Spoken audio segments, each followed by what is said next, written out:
တို့ရဲ့ဆုံးဖြတ်ချက်ကတကယ်ပဲကိုယ်တိုင်ရွေးချယ်ခဲ့တာလားဒါမှမဟုတ်တယောက်ယောက်ကနောက်ွယ်ကနေတွန်းပို့ခဲ့တာလားတခါတလေလူတယောက်ရဲ့ဘဝကိုအဆုံးစီရင်ဖို့လက်နက်ကရိယာတွေမလိုဘူးဘာအန္တရာယ်ရှိတဲ့အရာမှလည်းမလိုဘူးဖုန်းတစ်လုံးနဲ့ message တချို့နဲ့ပဲလုံလောက်ပါတယ်အခုလို့တော့စဉ်းစားမနေနဲ့ကားရဲပြန်ဝင်ဒီစာတွေကတကယ်ပဲလူတယောက်ကိုလောကကြီးကနေထာဝရထွက်ခွာသွားအောင်လုပ်နိုင်သလား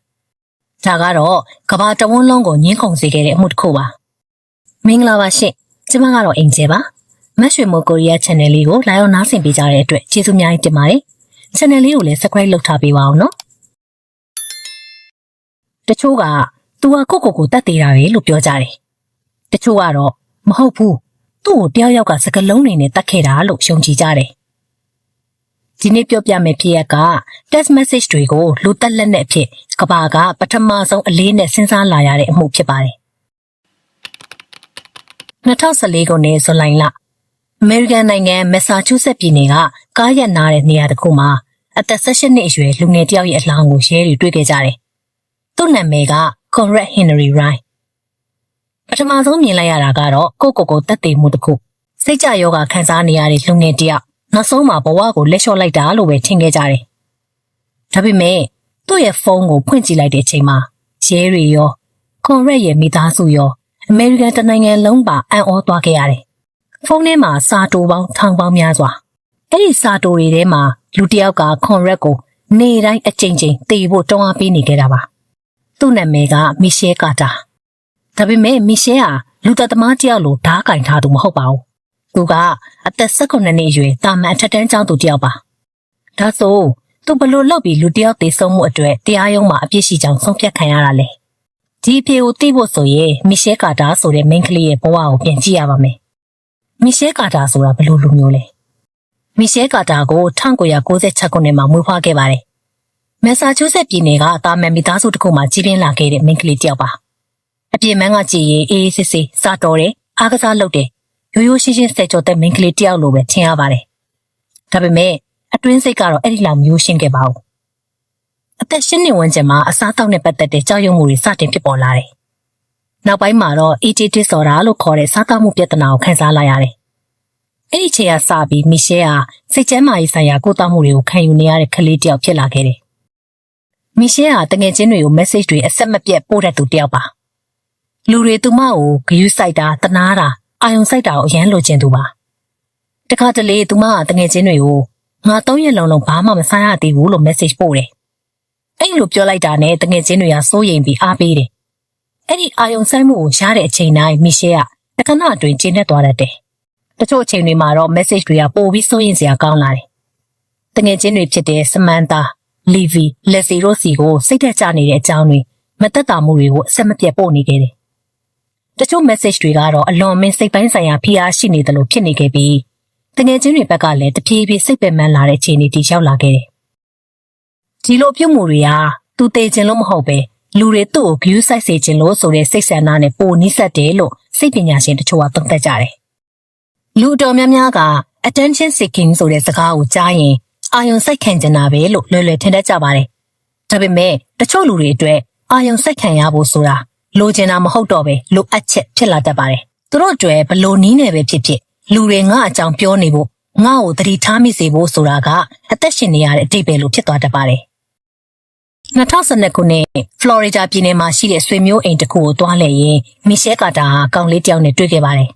သူ့နာမည်က Conrad Henry Ryan အိမ်ကလူတွေကတော့ချစ်စနိုးနဲ့ကိုလို့ခေါ်ကြတယ်ဒါဟာသူတို့နှစ်ယောက်ရဲ့ပထမဆုံးတွေ့ဆုံမှုဖြစ်ပေမဲ့တကယ်တမ်းသူတို့ရဲ့ relationship ကအပြင်မှာမဟုတ်ပဲဖုန်းမျက်နှာပြင်ပေါ်မှာပဲစတင်ခဲ့တာပါ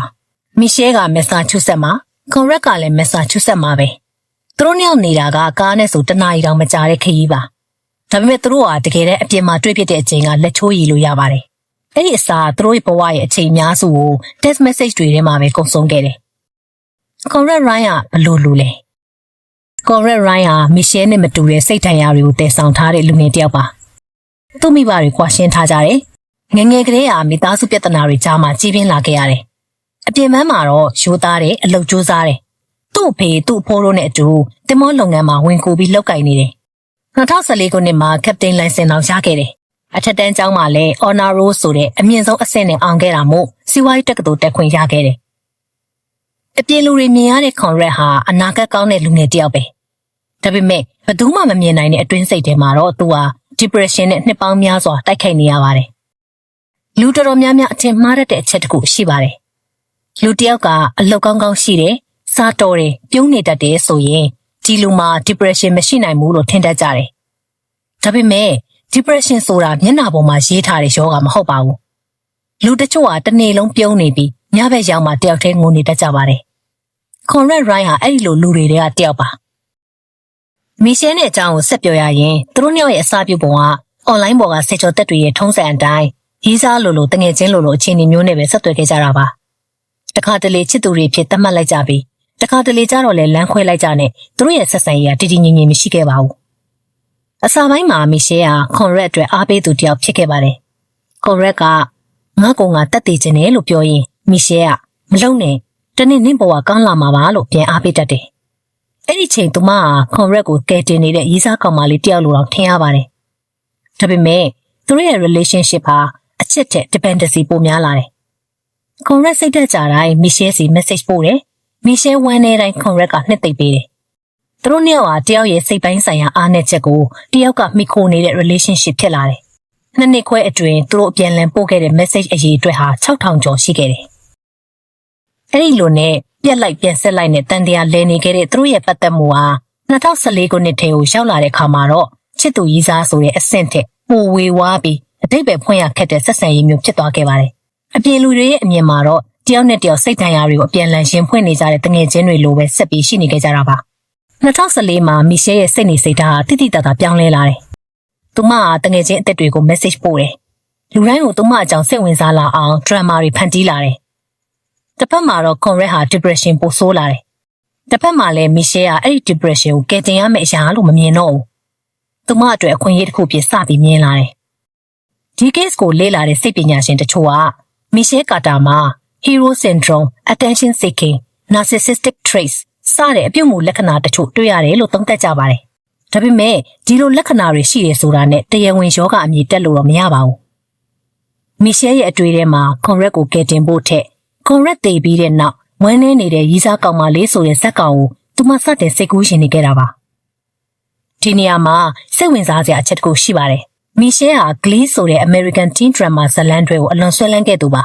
။အဲ့ဒီဇာတ်လမ်းတွေကမင်းသား Cory Monteith ဟာပြင်ပဘဝမှာတကယ်ပဲအသက်ဆုံးရှုံးသွားခဲ့လို့ဇာတ်လမ်းတွေကသူ့ချစ်သူမင်းသမီးဟာအသေးခွဲကြံရသူအဖြစ်လူတွေရဲ့တနာကျူးဆိုင်မှုအများကြီးခံခဲ့ရပါတယ်။မီရှဲဟာအဲ့ဒီဇက်ကောင်အတိုင်းအပြင်ဘဝမှာဖြစ်ချင်နေခဲ့တာပါ။အစိုးရရှင်တွေကနောက်ပိုင်းဖော်ထုတ်ချက်အရမီရှဲဟာတငယ်ချင်းတွေကိုပို့တဲ့ဝမ်းနည်းစကားတွေထဲမှာအဲ့ဒီဇလန်းတွဲတဲ့စကားလုံးတွေကိုစာသားကွက်တီကူးချပြီးတရုပ်ဆောင်ခဲ့တာကိုတွေ့ရှိခဲ့ရပါတယ်။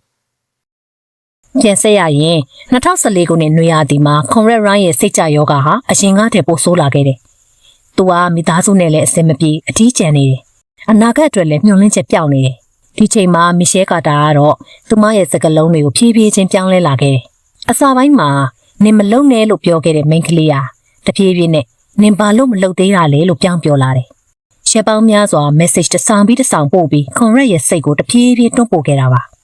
2014ခုနှစ်ဇူလိုင်9ရက်နေ့မှာ Conrad ကမီရှဲကို message ပို့တယ်။ဒီညငါလောက်တော့မယ်ထင်တယ်။မီရှဲကအံ့ဩတယ်လို့မပြောဘူး။တားဖို့လည်းမကြိုးစားဘူး။အဲ့ဒီအစားဒါဆိုဒီညကအကောင်းဆုံးညပဲလို့ပြန်ဖြေခဲ့တယ်။ Conrad ကငါတယောက်တည်းရှိနေတယ်လို့ပြောတယ်။မီရှဲကဒါဆိုပိုတော့အဆင်ပြေသေးတယ်လို့ပြန်ရေးတယ်။ဒီနေရာမှာမီရှဲကတက်သေးလိုက်လို့ဓာတ်ရိုက်မပြောသေးပါဘူး။အဲ့ဒီအစား Conrad တက်သေးဖို့အဆင်ပြေတဲ့အခြေအနေတွေကိုတစ်ခုချင်းထောက်ပြပေးနေတာပါ။ဒီညတယောက်တည်းရှိတယ်။အချိန်ရှိတယ်။ဘယ်သူမှတားမဲ့လို့မရှိဘူး။စိတ်ပညာမှာဒါကို reinforcement လို့ခေါ်ပါတယ်။လူတယောက်လှုပ်ချင်နေတဲ့အရာကိုဟုတ်တယ်အခုလှုပ်ရင်အဆင်ပြေတယ်ဆိုပြီးအားဖြည့်ပေးနေခြင်းပါ။အဲ့ဒီညမှာ Conrad မလှုပ်ဖြစ်ခဲ့ဘူး။မီရှဲကစိတ်ပြတ်သွားတယ်။သူမရဲ့ message တွေကပိုပြီးရက်ဆက်လာခဲ့တယ်။နင်စူးစမ်းမယ်လို့အမြဲပြောတယ်။တကယ်လုပ်မယ်လို့မပြောဘူး။အဲ့ဒီနှစ်ခုကမတူဘူးလေ။ Conrad ကဒါခက်ခဲတယ်လို့ပြန်ရေးတယ်။မီရှဲကငါသိတယ်ဒါပေမဲ့နင်လုပ်ရမယ်လေ။ရက်တွေကြာလာတာနဲ့အမျှ Conrad ရဲ့စိတ်ထဲမှာအသက်ရှင်ခြင်းနဲ့စိတ်နဲ့တည်ခြင်းနဲ့စိတ်နှစ်ခုလုံးရှိနေခဲ့တယ်။သူကတနေ့သက်တည်ခြင်းနဲ့လို့ပြောတယ်။နောက်တစ်နေ့ကျမလုပ်တော့ဘူးလို့ပြောတယ်။ဒီလိုချီတုံချတုံဖြစ်နေတဲ့အချိန်မှာလူတစ်ယောက်ကသူ့ဘေးမှာအသက်ဆက်ရှင်မှာလို့ပြောခဲ့ရမှာပါ ဒါပေမဲ့မီရှဲကတော့အဲ့လိုမပြောခဲ့ဘူး။ message တွေကပို့ပြီးအန်နေများလာတယ်။မီရှဲကကွန်ရက်ကိုနီးလန်းတွေကြံပေးလာတယ်။ကာဗွန်မိုနောက်ဆိုက်အစိမ့်ငွေသုံးတဲ့နီးကျိုးဆွဲချတဲ့နီးဓာတ်နဲ့ထိုးတဲ့နီးရစလို့တိုက်ပေါ်ကခုန်ချတဲ့နီးအစုံနီးလန်းမျိုးစုံအကြံပေးတယ်။အချိန်ဘယ်လောက်ကြာမယ်ဘယ်နေရာမှာလောက်ရမယ်ဘလို့ဆိုလူတွေမတွေ့နိုင်ဘူးဒီလိုအသေးစိတ်တွေကိုတစ်ခုပြီးတစ်ခုပြောလာခဲ့တယ်။ဒါပေမဲ့မီရှဲရဲ့အန်နီအရှိဆုံးလုပ်ရက်ကတက်သေးတဲ့နီးတွေကိုပြောပြခဲ့တာတခုတည်းမဟုတ်ပါဘူး။သူမကကွန်ရက်ရဲ့စိတ်ထဲမှာဘသူမှငါ့ကိုမကယ်နိုင်တော့ဘူး။ငါရှိနေလေလူတိုင်းအတွက်ဝန်ထုတ်ဝန်ပိုးပဲ။မိသားစုကတော့ငါ့ကိုလက်လျှော့ထားပြီးဆိုတဲ့အတွေးတွေဝင်လာအောင်စကလုံးတွေနဲ့တဖြည်းဖြည်းပုံဖော်ခဲ့ပါတယ်။မိဘတွေကသူ့ကိုမကယ်နိုင်တော့ဘူး။နောက်ဆုံးမှဒီအဖြစ်ကိုလက်ခံသွားကြလိမ့်မယ်လို့အချိန်ချင်းပြောဆိုခဲ့တယ်လို့သူသေဆုံးသွားရင်လေလူတွေခဏပဲဝန်းနေကြမှာဖြစ်ပြီးနောက်ဆုံးမှာတော့ဘဝကိုပုံမှန်အတိုင်းဆက်လက်ဖြတ်သန်းသွားကြမယ်လို့ယုံကြည်လာအောင်ပြောဆိုခဲ့ပါတယ်။စိတ်ပညာရှင်တချို့ရဲ့သုံးသပ်ချက်အရတော့ဒီလိုစကားပြောဆိုပုံတွေဟာကွန်ရက်ရိုင်းကိုအမှန်တရားပေါ်တန်တရားဝင်လာစေပြီးညှော်လင့်ချက်တွေကိုတဖြည်းဖြည်းပျက်စီးသွားစေတဲ့ emotional manipulation သို့မဟုတ် gaslighting ဆန်တဲ့ပြုမှုပုံတစ်မျိုးဖြစ်မြင်နိုင်တယ်လို့ဆိုကြပါတယ်။ဒီအမှုကိုကြားနာခဲ့တဲ့တရားသူကြီးကနောက်ပိုင်းမှာအရေးကြီးတဲ့စကားတစ်ခုပြောခဲ့ပါတယ်။မီရှဲဟာကွန်ရက်ကိုစိတ်ကူးတစ်ခုပေးခဲ့တာမဟုတ်ဘူး။ကွန်ရက်လုပ်ဖို့ဆုံးဖြတ်ထားတဲ့အရာကိုအောင်မြင်အောင်အဆုံးထိတွန်းပို့ခဲ့တာ။အဲ့ဒီစကားကတရားရုံးရဲ့ဆုံးဖြတ်ချက်အတွက်အဓိကချက်ဖြစ်လာပါတယ်။ကွန်ရက်က message ပို့တယ်။ငါမသေးချင်လို့မဟုတ်ဘူး။ဒါပေမဲ့ဘာလို့မလုပ်နိုင်သေးတာလဲမသိဘူး။ဒါဟာစိတ်ကြယောဂခံစားနေရသူတွေမှာတွေ့ရတတ်တဲ့အလွန်ရေးကြီးတဲ့အခိုက်အတန့်မှာသူတို့ဟာသေခြင်းနဲ့စိတ်ရှိပေမဲ့အသက်ရှင်ခြင်းနဲ့စိတ်လည်းကြံ့နေတတ်ပါတယ်။အဲ့ဒီချိန်မှာစကားတခွန်းကအသက်တစ်ချောင်းကိုကယ်တင်နိုင်တယ်လို့အသက်တစ်ချောင်းကိုလည်းဆုံးရှုံးစေနိုင်ပါတယ်။မီရှဲကတော့ကယ်တင်တဲ့စကားကိုမရွေးခဲ့ဘူး။သူမရွေးခဲ့တာကမတွေးနဲ့လှုပ်တာလှုပ်နေအောင်မြင်မှာပါဆိုတဲ့စကားတွေပါနောက်ဆုံးမှာတော့မီရှဲရဲ့စကားလုံးတွေကကွန်ရက်ရဲ့နောက်ဆုံးကြံနေသေးတဲ့အသက်ရှင်ခြင်းစိတ်ကိုပါတဖြည်းဖြည်းချိုးဖျက်ပစ်ခဲ့တယ်လို့ဒီမှုကိုလေ့လာသူတွေကသုံးသပ်ခဲ့ကြတယ်2014ခုနှစ်ဇူလိုင်လ12ရက်နေ့အဲ့ဒီနေ့မှာကွန်ရက်ရိုင်းကသူ့ဘဝအဆုံးသတ်ဖို့ဆုံးဖြတ်ထားတဲ့နေ့ဖြစ်ပါတယ်ဒါပေမဲ့တကယ်တမ်းသူ့စိတ်ထဲမှာတေခြင်းတဲ့စိတ်ထက်ကြောက်စိတ်ကပိုများနေသေးတယ်အဲ့ဒီနေ့မနေ့ပိုင်းမှာကွန်ရက်ကမီရှဲစီ message ပို့တယ်အသက်ရှူရတာခက်နေတယ်မီရှဲကစိတ်ပူတဲ့စကားတခေါမှမပြောဘူးဒါဆိုအချိန်တန်ပြီးလှုပ်เสียရှိတာလှုပ်တော့လို့ပဲပြန်ဖြေခဲ့တယ်ကွန်ရက်ကဒီနေ့လောက်ရမှာလားလို့မေးတယ်ဒီမေးခွန်းကတကယ်တော့သူ့စိတ်ထဲကငါမလှုပ်လေရမလားဆိုတဲ့နောက်ဆုံးမျှော်လင့်ချက်ဖြစ်နိုင်တယ်လို့ကယ်တင်မဲ့သူတယောက်ကိုရှာနေတာလည်းဖြစ်နိုင်ပါတယ်ဒါပေမဲ့မီရှဲကဟုတ်တယ်အခုလှုပ်ညအထိမဆောင်နဲ့လို့ပြန်ဖြေခဲ့တယ်နေ့လယ်ပိုင်းမှာကွန်ရက်က message ထပ်ပို့တယ်ငါအခုတလောဘာလို့တတိမရှိတော့တာလည်းမသိဘူးလွန်ခဲ့တဲ့2ပတ်တုန်းကတော့လှုပ်ချင်ခဲ့တယ်အခုတော့နောင်တရတယ်လို့ဖြစ်နေတယ်ဒီစာအုပ်ဖတ်လိုက်ရင်ကွန်ရက်ဟာအသက်ရှင်ခြင်းနဲ့စိတ်ပြန်ဝင်လာနေပြီဆိုတာသတိထားမိနိုင်ပါတယ်ဒါပေမဲ့မီရှဲကတော့ဒီလိုပြန်ရေးခဲ့တယ်အဲ့ဒါနင်တွေးနေလို့တွေးလေလေပိုကြောက်လေလေပဲလှုပ်တာလှုပ်ပြီးရင်နင်ပျော်သွားလိမ့်မယ်ဒီနေရာကတရားရုံးမှာအရေးကြီးဆုံးသက်သေအဖြစ်အသုံးပြုခဲ့တဲ့အပိုင်းတွေကတစ်ခုပါကွန်ရက်ကအချိန်ချင်းရက်ချင်တဲ့အရေးအယောင်ပြနေတယ်မီရှဲကတော့အချိန်ချင်းပြန်တွန်းပို့နေတယ်ဒါဟာနှစ်ယောက်စလုံးစိတ်ကြယောဂရှိလို့ပြောနေကြတာမဟုတ်တော့ပါဘူးတယောက်ကနောက်ပြန်ဆုပ်ဖို့ကြိုးစားနေချိန်မှာနောက်တယောက်ကရှေ့ကိုတွန်းပို့နေတဲ့ပုံစံဖြစ်လာခဲ့ပါတယ်ဒီလိုနဲ့နေ့လေကြော်လာတယ်ကွန်ရက်ကငါအခုသွားတော့မယ်လို့ message ပို့တယ်မီရှဲကဂရိနော်လို့ပြန်ရေးတယ်ကွန်ရက်ကလည်းဂရိပေးတယ်အခုသွားတော့မယ်အိမ်ကမထွက်ခင်ကွန်ရက်ကသူ့အမေကိုပြောခဲ့တဲ့စကားကနောက်ပိုင်းမှာလူတိုင်းကိုဝမ်းနည်းစေခဲ့ပါတယ်အမေကျွန်တော်တငယ်ချင်းနဲ့သွားတွေ့မလို့သူ့မေကထမင်းစားဖို့ပြန်လာမှလားလို့မေးတယ်ကွန်ရက်ကမစားဖြစ်တော့ဘူးထင်တယ်လို့ပြန်ဖြေခဲ့တယ်ဒါဟာနောက်ဆုံးနှုတ်ဆက်စကားဖြစ်နေမယ်လို့ဘယ်သူမှမသိခဲ့ကြပါဘူးကားမောင်းပြီးထွက်သွားတဲ့ကွန်ရက်ကမီရှဲကိုဆက်ပြီး message ပို့နေသေးတယ်ငါသူတို့ကိုချစ်တယ်ဆိုတာသိစေချင်တယ်မီရှဲကသူတို့သိပါတယ်အတွေးမများနဲ့လှုပ်เสียရှိတာလှုပ်လို့ပဲပြန်ပြောခဲ့တယ်ညနေပိုင်းမှာကွန်ရက်ဟာသူ့ရဲ့ truck ကားကိုစွန့်ပစ်ထားတဲ့ဈေးဆိုင်နေရာကားရပ်နားတဲ့နေရာတစ်ခုမှာရပ်လိုက်တယ်ကားနောက်ဘက်မှာ gasoline generator ဓာတ်ဆီမီးစက်တစ်လုံးတင်ထားတယ်အဲ့ဒီကထွက်လာတဲ့ကာဗွန်မိုနောက်ဆိုက်ဓာတ်ငွေကိုပိုက်တစ်ချောင်းနဲ့ကားအတွင်းထဲဝင်အောင်လုပ်ထားတယ်အင်ဂျင်ဆက်တန် generator အတန်ကားထဲမှာတော့ကွန်ရက်တယောက်တည်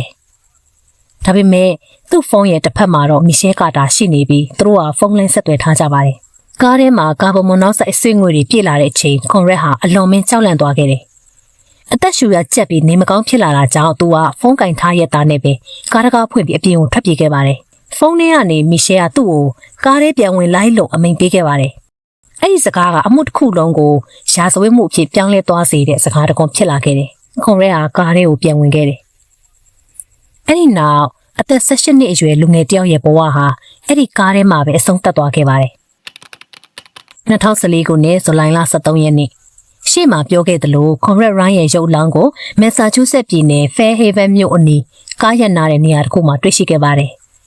အစပိုင်းမှာတော့ရဲတွေရဲ့ကောက်ချက်ကရိုးရှင်းပါတယ်စူဆိုင်ကိုတက်သိမှုအမှုကလည်းဒီလောက်နဲ့ပြီးသွားမယ်လို့ထင်ခဲ့ကြတယ်ဒါပေမဲ့အဲ့ဒီအချိန်မှာမီရှဲကာတာကတော့နောက်ထပ်ဇလန်တစ်ပုဒ်ကိုဖန်တီးနေပါပြီကွန်ရက်တွေဆုံးပြီးနိုင်ပိုင်းအတွင်းမှာပဲမီရှဲကတငယ်ချင်းတွေကို message တွေဇက်တိုက်ပို့ပါတော့တယ်သူငါ့ကိုဖုန်းခေါ်ခဲ့တယ်သူတည်နေတော့ငါနားထောင်ခဲ့ရတယ်ငါသူ့ကိုမကယ်နိုင်ခဲ့ဘူးသူမရဲ့စကားတွေကိုကြားရတဲ့သူတိုင်းမီရှဲကကိုယ့်ချစ်သူကိုဆုံးရှုံးလိုက်ရတဲ့ကောင်မလေးတယောက်လိုပဲထင်ခဲ့ကြပါတယ်တငယ်ချင်းတွေကနှစ်သိမ့်ကြတယ်အားပေးကြတယ်သူမလိုချင်ခဲ့တဲ့ attention ကိုရလာခဲ့ပါတယ်ဒီ case ကိုပြန်လေ့လာရင်အံ့ဩစရာအချက်တစ်ခုကိုတွေ့ရပါတယ်ကွန်ရက်အသက်ရှင်နေတော့ကမီရှဲကိုလူတွေသိစိတ်ဝင်စားကြဘူးဒါပေမဲ့ကွန်ရက်တည်ပြီးတာနဲ့သူမဟာလူတိုင်းရဲ့ဂရုစိုက်မှုအလဲပဟိုကိုရောက်သွားခဲ့ပါတယ်ဒီအချက်ဟာနောက်ပိုင်းအစိုးရရှင်းနေတွေကမီရှဲရဲ့ဖြစ်နိုင်တဲ့ရည်ရွယ်ချက် possible motive အဖြစ်ထောက်ပြခဲ့တဲ့အချက်တွေကတစ်ခုဖြစ်ပါတယ်ဇူလိုင်လ19ရက်နေ့မှာကွန်ရက်ရိုင်းရဲ့ဇာပနာကိုမီရှဲကာတာလည်းတက်ရောက်ခဲ့ပါတယ်ကွန်ရက်ရဲ့မိသားစုကမီရှဲကိုမျက်နှာချင်းဆိုင်တော့မတွေ့ဘူးကြပါဘူးဒါပေမဲ့ဇာပနာမှာတော့မီရှဲကအနီးဆုံးချစ်သူတယောက်လိုပြုတ်မှုခဲ့တယ်ကွန်ရက်ရဲ့အမေကိုဖက်ငိုတယ်ဧည့်သည်တွေကိုနှုတ်ဆက်တယ်လူတိုင်းရဲ့ရှေ့မှာအသေးကွဲနေတဲ့ main ကလေးတယောက်ဖြစ်တရုပ်ဆောင်နေခဲ့ပါတယ်ဒါပေမဲ့တစ်ဖက်မှာတော့သူမပို့ထားတဲ့ message တချို့ကတခြားဇလန်တစ်ပုဒ်ကိုပြောပြနေတယ်တငယ်ချင်းဆမ်ကိုမီရှဲကအမှန်တော့သူသေးတာငါအမှားပဲသူကားထဲကထွက်လာသေးတယ်ငါပဲပြန်ဝင်ခိုင်းလိုက်တာလို့ဝန်ခံခဲ့ပါတယ်ဒီ message ဟာတရားရုံးမှာအလွန်အရေးကြီးတဲ့သက်သေဖြစ်လာတယ်ဘာကြောင့်လဲဆိုတော့ကွန်ရက်နဲ့မီရှဲတို့ရဲ့နောက်ဆုံးဖုန်းခေါ်ဆိုမှုကိုဘယ်သူမှမကြားခဲ့သလို recording လည်းမရှိပါဘူးဒါကြောင့်ကားထဲပြန်ဝင်ဆိုတဲ့စကားကိုမီရှဲကိုယ်တိုင်တငယ်ချင်းစီဝန်ခံထားတဲ့ message ကသာအဓိကသက်သေဖြစ်လာခဲ့တာပါရှယ်နေငယ်ကြတော့မီရှဲက Facebook မှာကွန်ရက်အတွက် memory ရဲ့ page တစ်ခုဖွင့်ခဲ့ပါတယ်သူမရေးထားတာကငါချစ်သူကိုမကယ်နိုင်ခဲ့ဘူးဒါပေမဲ့နောက်ထပ်လူငယ်တွေဒီလိုမဖြစ်အောင်ငါစိတ်ချမ်းသာရေးအသိပညာဖြန့်ဝေမယ်လူတွေကမီရှဲကိုချီးကျူးကြတယ်တန်မာတဲ့ main ကလေးလို့ပြောကြတယ်ဒါပေမဲ့လူတစ်ယောက်ကတော့ဒီအရာတွေကိုယုံကြည်မနေခဲ့ဘူးကွန်ရက်ရဲ့အရင်းနှီးဆုံးတငယ်ချင်း Tom က Facebook ပေါ်ကမီရှဲရဲ့ post တွေကိုဖတ်ရင်းတခုခုမှားနေတယ်လို့ခန်းစားလာရတယ်မီရှဲကဘာလို့အားလုံးကိုသိနေတာလဲသူတို့နှစ်ယောက်ကတကယ်အဲ့ဒီလောက်ရင်းနှီးခဲ့ကြလို့လားဒီတန်တရားတွေကကွန်ရက်ရဲ့မိသားစုစီရောက်သွားခဲ့တယ်နောက်ဆုံးမှာတော့သူတို့ကကွန်ရက်ရဲ့ဖုန်းကိုရဲတပ်ဖွဲ့စီအပ်ပြီး data အားလုံးကိုစစ်ဆေးဖို့ဆုံးဖြတ်ခဲ့ကြတယ်အဲ့ဒီဖုန်းထဲမှာ message ပေါင်းထောင်နဲ့ချီရှိနေပါတယ်အစပိုင်းမှာရဲတွေကတာမန်ချစ်သူနှစ်ယောက်စကားပြောတာလို့ထင်ခဲ့ကြတယ်ဒါပေမဲ့စာတွေကိုတစ်ဆောင်ပြီးတစ်ဆောင်ဖတ်လာတဲ့အခါသူတို့မျက်နှာအမူအရာတွေပြောင်းသွားတယ်မတွေးနဲ့တော့ရုပ်သာလှုပ်လိုက်ဒီညအကောင်းဆုံးချိန်ပဲကားထဲပြန်ဝင်လိုက်ဒီစာတွေကရဲတွေအတွက် suicide case တစ်ခုကနေ criminal investigation ဖြစ်ပြောင်းလဲသွားစေခဲ့ပါတယ်အမှုကိုတရားရုံးတင်ပြီးတဲ့နောက်မှာဒီကိစ္စဟာ Massachusetts ပြည်နယ်အတွင်းမှာသာမက American တနိုင်ငံလုံးမှာအငင်းပွားစရာ case တစ်ခုဖြစ်လာခဲ့ပါတယ်လူတွေကမေးခွန်းထုတ်လာကြပါတယ်စကားလုံးတွေကလူတယောက်ကိုတတ်နိုင်သလားဒါကရာဇဝတ်မှုလားဒါမှမဟုတ်စိတ်ကြမ်းမာရေးပြဿနာလားရဲတွေကမီရှဲကိုစစ်မေးတဲ့ချိန်မှာသူမတီတီငြိမ်ငြိမ်ပဲဖြေခဲ့ပါတယ်ကျမသူ့ကိုဓားပါတယ်သူ့ကိုအသက်ရှင်မှုအမြဲအားပေးပါတယ်နောက်ဆုံးနေ့မှာလည်းကျမဘာမှမလုပ်နိုင်ခဲ့ဘူးမီရှဲကာတာဟာ2014ခုနှစ်ကအမှုဖြစ်တဲ့အချိန်မှာအသက်18နှစ်အရွယ်ဆယ်ကျော်သက်တယောက်ဖြစ်ပါတယ်ဒါပေမဲ့2019ခုနှစ်အမှုစစ်တဲ့အချိန်မှာတော့အသက်20ပြည့်ပြီဖြစ်လို့ဒီအမှုကိုလူကြီးအမှုဖြစ်တရားရုံးမှာစစ်ဆေးခဲ့တယ်။အမှုစစ်ချိန်မှာအစိုးရရှင်းနေတွေကမီရှဲကို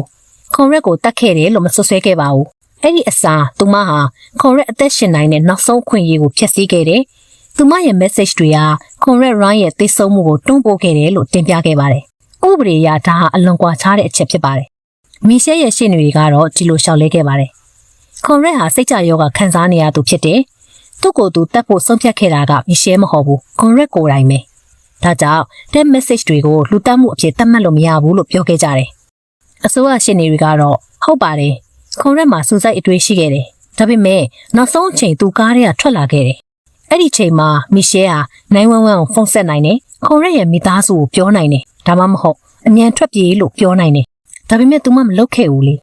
။ဒီနေရာကဒီ case ရဲ့နှလုံးသားလို့ပြောလို့ရပါတယ်။ကွန်ရက်ဟာကားထဲကထွက်လာခဲ့တယ်ဆိုတာဘာလို့ဆိုလိုတာလဲ။ သူတေဖို့ဆုံးဖြတ်ချက်ပြောင်းသွားတာလားဒါမှမဟုတ်ခဏလောက်ကြောက်သွားတာလားဒီမင်းကိုရဲ့အဖြေကိုဘယ်သူမှအတိအကျမသိနိုင်တော့ပါဘူးဒါပေမဲ့တရားသူကြီး Lawrence Moniz ကတော့အချက်တစ်ခုကိုအလေးပေးပြီးပြောခဲ့ပါတယ်မီရှဲဟာခွန်ရက်အသက်အန္တရာယ်ရှိနေတယ်ဆိုတာသိနေခဲ့တယ်သူမမှာကူညီပေးဖို့တာဝန်ရှိလာခဲ့တယ်ဒါပေမဲ့ကူညီမဲ့အစားသူ့ကိုကားထဲပြန်ဝင်ခိုင်းခဲ့တယ်